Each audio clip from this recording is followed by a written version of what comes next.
Yo, what up, fam? What is going on? Yo. What up, everyone? I see we have 5 people in here. Chat is not working once again for me. I don't know why it does that, so I'm going to pull up the chat. If you guys can just type so that I can see.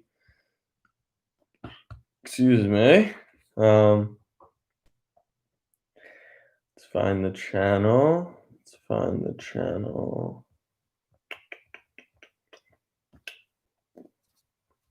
Are you guys typing? Trying to see. Okay. All right. Let's see. Boom. All right. Here we go. Type in the chat. That way I can see your guys' stuff. Whoops.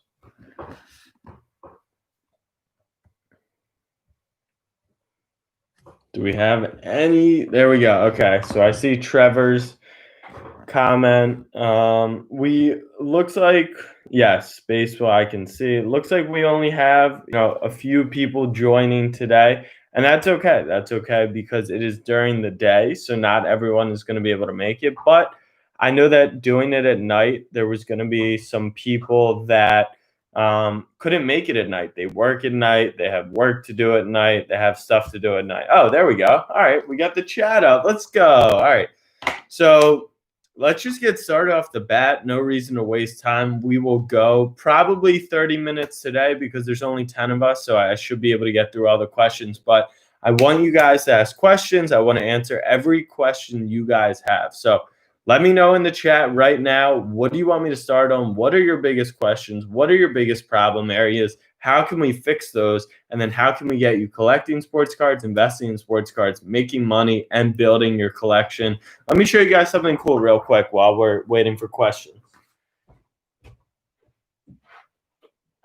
So this, oh no.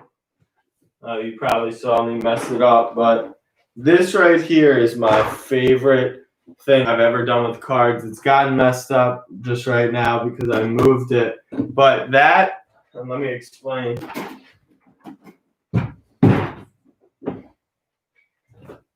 Those are cards of every player that we have had on the Snapback Sports Pod. So I buy a card every time we have a guest, and I put it in that case, and it makes a really cool collection. So while a lot of us are here to make money, me included, there's so much fun in collecting cards. They're little tokens of memorabilia. So yeah, I'm not seeing any more questions come in. I hope that we have some questions.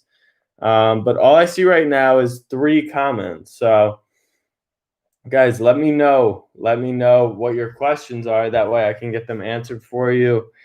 If I'm crazy and I'm just not seeing the chat. Okay, here we go. JMCD. What would you say is an average hold for a card? This is a great question. A lot of the time, my tips on Patreon, I will try and indicate the expectation for how long this flip will take. Will it take a month? Will it take a week? Will it take 6 months? So it varies card to card. I would say, like, if a tip is, let's take the bubble restart, for example. Those flips, we were planning on a couple weeks because we were buying players that could blow up in the bubble, and we were going to sell them right before the playoffs because we are loaded up on stars for the playoffs. So it really is a case-by-case situation. Always ask me if you're confused how long, and then I'll always reference back to this because people ask this all the time. When should I sell? Should I sell now? Should I sell later? This is all about you. If I have given you a tip, you've purchased a $20 card and it's now worth $50, that is for you to decide, okay, can I expect this card to go up more? Not expect. Do I want to take the profits or do I want to continue to hold it? So that's a personal thing for you guys. For me, I will tell you if there's an obvious sell opportunity and I think a card's going to tank. But also, if I tell you guys all to sell at the same time, we're probably going to tank the market. So we want to slowly begin to sell those cards. All right. It looks like the most common question. Sorry, I'm short on air this morning. It looks like the most common question is about looking up the price of these cards. So I will take you through this exercise right now. So first step, you're going to go to eBay. You can either go on your laptop, your iPad, Safari, etc., or you can go on mobile. So there's two ways to do it on eBay, or on mobile and desktop. On desktop, and this is the same for mobile, you're going to type in your card. So let me take you. So we're going to do a little exercise. So this card right here is a Jackson Hayes. So the first thing I'm going to type in, Jackson Hayes, and I'm going to make sure I spell it right. He has an X in his name. Next thing we're going to do, we're going to inspect the card, right? We're going to see. This is a 2019. Most basketball cards are going to be Panini, especially the new age ones. You're going to inspect the card. 2019 Panini. Okay, that's good to know. Prism, that's this type of card. This is Prism. This is the most common basketball card right now. The RC badge, it's tough to see in this reflection, but that symbolizes it's a rookie card. So what you're going to do now, Jackson Hayes, rookie, Prism, 2019. Okay, now we have this card identified. We're going to type that into eBay, hit search. Now, if you're on desktop, you're going to go to the left side of your screen. You're going to click on sold and completed listings. Okay, guys, keep putting questions in the chat. So when I'm done with this, we can move on. Sold and completing listings, bottom left corner. Okay. On mobile, you're going to filter. Let me just do it right now, and I'll walk through this with you guys. All right. So Jackson Hayes here. Jackson Hayes. Rookie Prism 2019. Okay, so we searched that up. On mobile, you're going to hit filter on the eBay app, top right corner. You're going to scroll down to show more, and you're going to click sold and completed listings. You can't see this, the reflection is bad.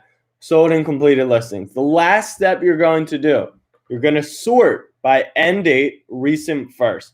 So what that's going to show us is these cards. Let me see if I can get this lighting. Let me see. Hold on. You can't really see it. But what it's going to do is it's going to show you the price of the cards that have recently sold. So, for example, this Jackson Hayes card, the most recent sale was today at, it looks like 10 a.m. for $5. The card before that sold for $7.45. The cards after that sold for $6.50 for two of them. So for about $3 to $4 each. So now we know a Jackson Hayes rookie card is going for anywhere from $4 to $6. That's the price. And that is how you figure out the price of your cards. Baseball Addicted says best baseball investments for beginners. Baseball market is weird right now. Not a lot of hype behind it, but definitely still a good place to be. I don't know a ton about baseball, so I'm not going to give out a ton of tips right now on baseball just because I don't feel comfortable. I have a couple Tatis. Judge is playing really well. Trout is always a good long-term hold. I would buy PSA 10s. Next question is from Jay McDonough, MCD, on thoughts on Darius Bazley. He looks good. Not going to play in the playoffs. I would wait till the offseason to buy any of his cards. Next question is good cards to stock up on for NFL. So my top two picks for NFL, and I'm actually going to have an NFL tip coming out in the next couple of days. But for now, the two I continue to give out, Kyler Murray and Gardner Minshew. Kyler Murray is going to be an expensive buy, but I think he could blow up. Gardner Minshew is a cheap buy. He's only $8 for his base NFL Prisms. I think it is an excellent buy. Ben Yu says, do color cards matter for price? Prism silver versus pink, red, etc. Great question. The silver is the one that matters. The other colors are there to just kind of confuse you. Honestly, they confuse me a ton, and there hasn't been a ton of extra value in those cards. It's a base card and a silver card and then a numbered card. Those are the three main focuses that we look at. So continue to throw your questions in the chat. We're going to go for about 10 more minutes here. Just continue to put questions in the chat, what you guys need to learn. There are no dumb questions, I promise you, because when you're starting out, the world feels like it's crashing on you. There's so much to learn. and I want to teach you as much as I can in the next 10 minutes. So please, please, please ask those questions, fam. In the meantime, while we're waiting for questions, I'll answer Josh's question, which is a little off topic, but who's your bubble underdog for the playoffs? My underdog is probably the Nuggets. The Nuggets are in such a unique situation here. Never before in the history of the world have we unexpectedly added a star wing, potentially. Michael Porter Jr. had number 1 pick potential. He gets hurt. He gets hurt. They barely play him throughout the year. And now he's playing 30 minutes a game looking like a superstar. The Nuggets are absolutely a sleeper. They're extremely deep. All right, next question is it worth sending in to PSA or not worth the time money? This one really depends on one, like look at the condition of your card. We've talked a lot about grading and stuff and how to measure the condition. If your card looks like it's in great condition and your card's worth something, it is then worth it to send in. If you have a Jackson Hayes, prism that costs you $5 and his PSA 10 is only selling for $40 and you send it in and it costs you $20 just for the chance that you could make $10, probably not worth it. On the flip side, let's say this was a silver that you have and it's worth $30, but his PSA 10 silver is worth $150 and you spend $20 to send that in, it comes back PSA 10. Okay, now you made $100. So the more valuable the cards get, I would say the more worth it is to grade them. And I'm going to teach you guys all about grading in the future, have suggestions on how to grade, et cetera, et cetera. How do I feel about Justin Herbert? Hayden Boone asks, I think that's a solid investment. Wait until they have their NFL jerseys. Don't buy the draft stuff because that stuff is going to mess you up and it's not that valuable in the market. But in terms of Herbert, he's a sneaky player. If you believe in him, he's a really sneaky investment because Burrow and Tua will take away most of that. Hurts will get some love from Philly fans. Jordan Love will get some love, no pun intended, because he's Rodgers' backup. Herbert will 100% sneak under the radar. Trevor Fields, any players you recommended picking up to start with, football and basketball? Use the Patreon. There's some really good tips, and there's going to be good tips coming out over the next few days. I would say just stay ready to pounce on those. Baseball Addicted with an incredible question. Would you rather stock up on a ton of cheap buys or buy one expensive person? So there's a lot of risk reward in both of those. If you go big, you have, your card probably, let's say you buy KD PSA 10 rookie card, $1,000. That card's probably not going anywhere down in the near future. Maximum loss, $200. It could go down to $800. He comes back, it goes back up. On the flip side, if it goes up, it could go up to $1,500. It could go up to $2,000. Now, you've now made $500 to $1,000 in 6 months because you spent $1,000. On the flip side, let's say you buy, let's say you get Gardner Minshew's for $10 and you buy 100 of them. So now you've spent the exact same $1,000, right? It's going to take you more time. You're going to have to be more diligent. You're going to have to be more patient, right? You can buy one KD today. If you tried to buy 100 Minshew's, it would take you probably weeks, if not a month, to acquire 100 Gardner Minshew-based prisms. But if you put in that time, you put in that effort, Gardner Minshew prisms, he could tear his ACL week 1. He could never play again in the NFL. Those cards could literally be worth nothing. You now have $0 from $1,000 to $0. On the flip side, you've put in that work. You got Minshew at $10. Week 1, he comes out 220 yards, 40 rushing yards, 3 touchdowns. Week 2, he comes out 280 in the air, 2 touchdowns, 1 interception. Okay, now the Jags are 3-1. People thought they were tanking. Minshew looks like an absolute stud. Whether or not he stays in Jacksonville, he looks like a true starting quarterback in this league. Now his cards are worth $40 each. You have just gone from $1,000 to $4,000. You have made $3,000 in the span of a few weeks because you put in that work. So that is a very long-winded answer, but a very in-depth answer, and I think that'll be super helpful for you guys. It's more your personal preference. Now, are there $1,000 cards that will 4X? Yes, but it's much harder to find that. So The higher risk, I would say, would be to buy a ton of cheap buys for a flip possibility. If you're going expensive, you're mostly you really like that player and you're sticking with him for a solid amount of time. That is the best way I can answer that question. Great question from Baseball Addicted. Next question is from Ben Yu. Can you talk me through numbered cards like Tatum 16 versus Tatum 19, just a different version? Okay, so you got to be careful here. Numbered cards means that on the back of the card, let me pull one for you. I think my brother should have some numbered cards here. Let's see. Here we go. Okay. So I'm going to crack this open. He won it in a break from Blaise. How do I get this open? Okay. So once again, Ben, if you're 16 versus 19, that sounds like the year, okay? Hold on. All right, here we go. All right, let me see if the camera will behave here. Okay. All right, so right here, you can't see it. If you want to see it, DM me on Discord. Right here, this says 49-4 or 44-49. That means only 49 of this card were ever made. Therefore, it is more rare. What you're looking at, Tatum 16 versus Tatum 19, is the year. You're looking at a 2016-17 Jason Tatum. I think, hold on. You're probably, was Tatum a rookie in 6? I thought he was a rookie in 17.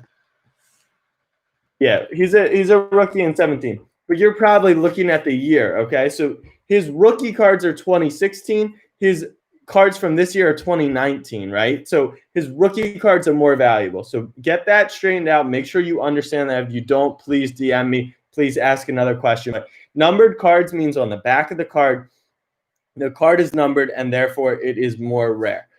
Josh Willman says, does the slight curve in the cards affect its PSA grade? Both my Ja and Kyler come with slight bends. No, these cards just tend to, they're not flattened.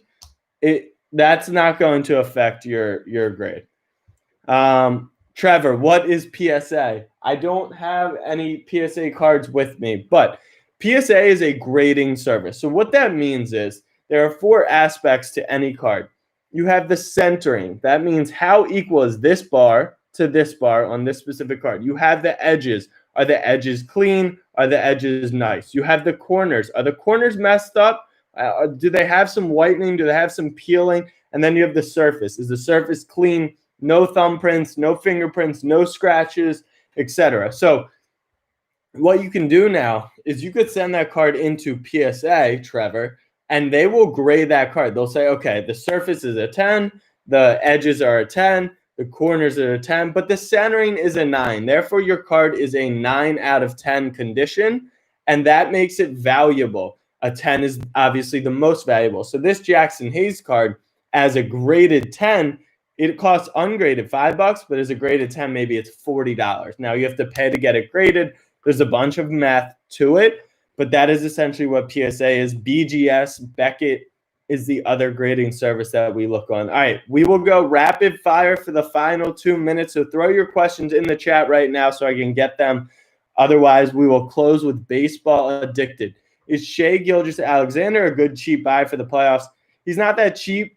I mean, most people have caught up to him in terms of pricing. Like you have Zion, Ja, Trae Young, Luka. Those are like the young future stars that people are picking right now. And Shai was like the tier below him, the tier B stars. And people have kind of already figured out he's a really good young point guard. So I can't say if he's a cheap buy. This one his price is accurate. I don't think it's one of those things where I could say, yes, go buy Shai. But if you believe in Shai long-term, he is a long-term buy. All right, last question is from Henry. Henry says, are 2018 Kevin De Bruyne's a good alternate to his 2016? I don't know. Go ask Benny in the soccer chat. He will be able to help you. Look, it's technically his second year, right? Because his 2016s are going to be considered his rookie prism. His 2018s will be his second year. I know the 2016s kind of sold out, got priced up a bit, but I would just be careful with that. I can't give you the proper advice here, so make sure you ask Benny in the chat. All right. JMCD says NFL seems kind of different to NBA card-wise. What are good series to look for NFL-wise, Prism Select, etc.? Yeah, there's a lot of extra stuff, Jay, but overall, Prism Select will keep you straightened out. So stay locked in on that. All right, fam, this was fun. I appreciate you guys stopping by for 20 minutes in the middle of your day. As always, use the Discord. I know a lot of this is new and you guys want to make money, and we are going to make money. So just ask questions in the Discord. DM me if you have questions, and I'll talk to you guys soon. Much love, fam.